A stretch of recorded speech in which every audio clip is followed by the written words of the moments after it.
Pravimo koh. Zato nam je potrebno 5 jaja, 5 kašika šećera, 5 kašika griza, pola litre mlijeka, 2 vanilin šećera. To ćemo staviti u manji pleh, pa ko želi više da ima, taj će poduplati meru i staviti u veći pleh da se peče. Najprije ćemo umutiti belanca sa šećerom, pa ćemo dodati onda jedno po jedno žumance.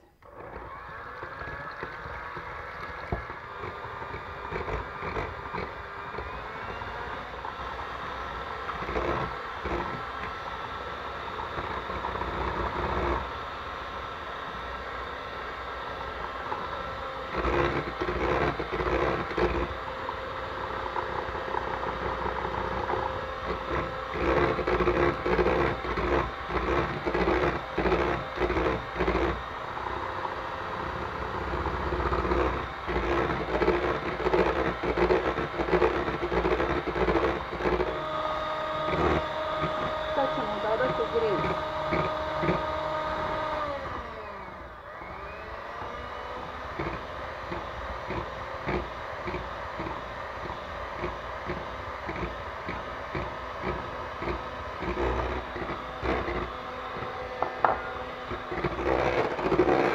Isipati u pleh i staviti u zagrejanu rernu da se peče.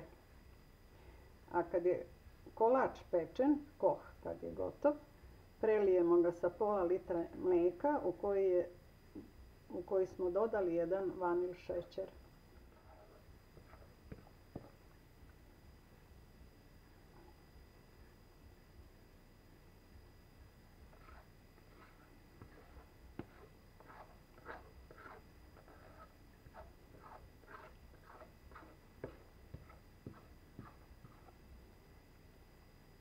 Sad ćemo da prelijemo sa mlijekom koji smo prokuvali sa 1 vanil šećerom i naš koh je gotov.